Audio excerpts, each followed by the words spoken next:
안녕하세요. 성경적 상담의 윤성주 목사입니다. 40대 남자분이 이런 내용을 보내왔습니다. 저는 신앙생활한 지 20년이 되었습니다. 교회에서는 집사이고요. 그런데 아직 술을 끊지 못하고 있습니다. 끊어야 한다는 것은 알지만 사회생활을 하다 보니 쉽지가 않습니다. 목사님, 술 마시는 것이 그렇게 큰 죄인가요? 술 때문에 힘이 들고 교회를 가고 싶지 않습니다. 라고 했습니다. 신앙생활한 지 20년이 되었고 집사로 교회를 섬기지만 술을 끊지 못한 죄책감이 이분을 힘들게 하고 있는 것 같습니다. 오래전에 어떤 분이 이런 말을 하더군요. 목사님, 술 마시는 사람은 두 종류의 사람이 있습니다. 하나는 술이 좋아서 술을 마시는 사람, 또 하나는 잊어버리고 싶은 것이 있어서 술을 마시는 사람이 있습니다. 맞는 말인 것 같습니다. 제가 하나 더 보충한다면 어쩔 수 없이 마시는 사람도 있을 것 같습니다. 또 사람이 좋아서 마시는 사람도 있을 것 같기도 하네요. 제가 보기에 오늘 상담을 요청하신 분은 어쩔 수 없이 마시는 분 같습니다. 사회생활 하다 보니 안 마실 수도 없고 마시면 신앙 양심에 걸리고 이러지도 못하고 저러지도 못하고 그래서 고민이 되어서 제게 상담을 보낸 것 같습니다. 그래도 지금까지 신앙생활을 했으니 박수를 보내고 싶습니다. 술은 곧 죄다라고 말하기는 어렵습니다.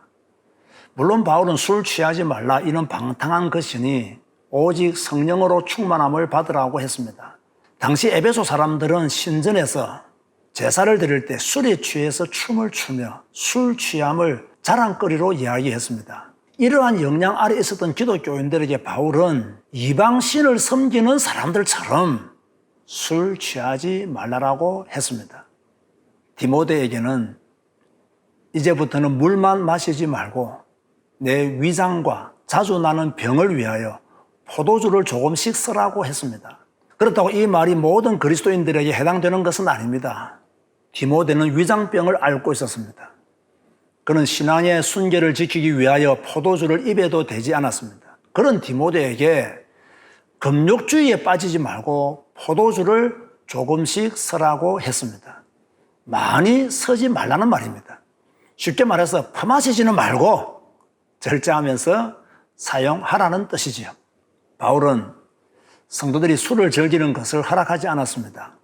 감독이 될 사람들에게 술을 즐기지 아니하며 라고 했습니다.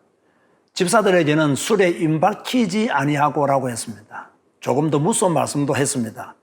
고린도전서 6장 10절에 술 취하는 자는 하나님의 나라를 유업으로 받지 못한다고 했습니다. 잠언에도 술에 관한 경고의 말씀들이 많습니다. 잠언 20장 1절에 포도주는 거만하게 하는 것이요 독주는 떠들게 하는 것이라 이에 미혹되는 자마다 지혜가 없느니라고 했습니다. 잠언 23장 20절에는 술을 즐겨하는 자들과 고기를 탐하는 자들과도 더불어 사귀지 말라라고 했습니다. 왜 이렇게 성경은 술에 대한 경고의 말씀들을 많이 하고 있을까요? 이유는 간단합니다. 술은 말초신경을 자극합니다. 말초신경이 자극되면 이성이 마비가 됩니다. 이성이 마비가 되면 해야 될 것과 하지 말아야 될 것을 구분하지 못합니다. 비이성적인 사람이 되고 비정상적인 행동을 하게 됩니다. 음주운전을 왜 할까요? 이성이 마비되었기 때문입니다. 술 마시고 운전하면 안 된다는 거 다 압니다. 그런데 술이 그 이성을 마비시켰습니다. 술에 취해서 기물을 파손하거나 폭행을 하는 사람도 있습니다. 평소 때는 얌전하고 착했다고 합니다. 법 없어도 살 수 있는 사람이었다고 합니다. 그런데 술만 마시면 이상합니다. 왜 그럴까요? 이성이 그 사람을 마비시켰기 때문입니다.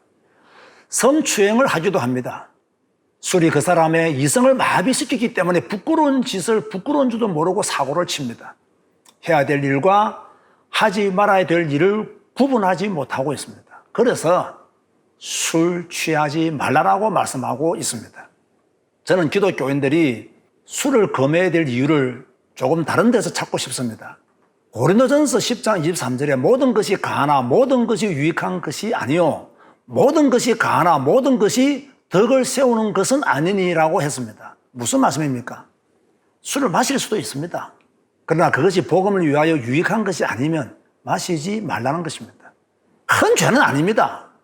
그러나 술을 절제하다 보면 큰 죄를 지을 수도 있습니다. 술을 마신다고 구원을 받지 못하거나 지옥에 가는 것은 아닙니다. 하지만 그리스도인으로서 덕을 세우는 것은 아니니 절제하라는 것이지요. 고린도전서 10장 31절에 이렇게 말씀하고 있습니다. 그런즉 너희가 먹든지 마시든지 무엇을 하든지 다 하나님의 영광을 위하여 하라고 했습니다.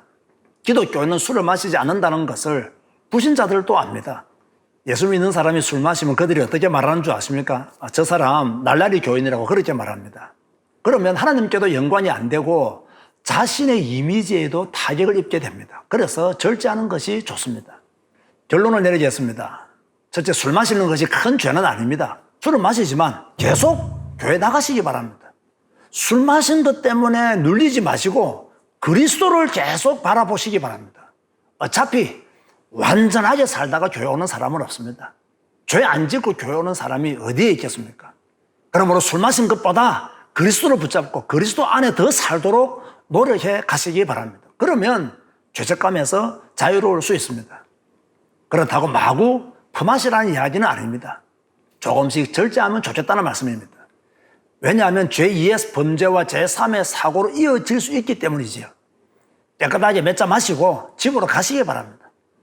취하면 그만 마실 수 있는 힘도 가져야 됩니다. 술로 인하여 자신과 가정과 자녀들에게 나쁜 영향은 주지 않도록 하면 좋겠습니다. 둘째로 오늘 방송을 통하여 모든 그리스도인들에게 부탁하고 싶은 말이 있습니다. 술 마시는 성도를 정죄하지 마십시오. 신앙이 약한 사람이라고 손가락질하지 마십시오. 뒤에서 수군거리지도 마십시오. 그 사람이 우리보다 나은 사람이 될 수도 있습니다. 어차피 교회는 의인들이 오는 곳이 아닙니다. 그리스도가 필요한 사람들이 옵니다. 술 마시는 사람도 그리스도가 필요한 사람이고 술을 마시지 않는 사람도 그리스도가 필요한 사람들입니다. 그러므로 술 마시는 사람도 마음껏 교회 다니도록 분위기를 만들어 주어야 합니다. 술을 마셨다고 비난해버리면 그 사람은 어디에 가겠습니까? 전도를 해보십시오. 한 사람이 예수님을 믿고 교회 오기가 얼마나 힘듭니까?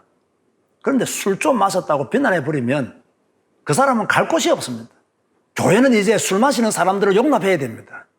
술 마시는 사람들을 우리는 환영해 줘야 됩니다. 그리고 기다려 줘야 됩니다.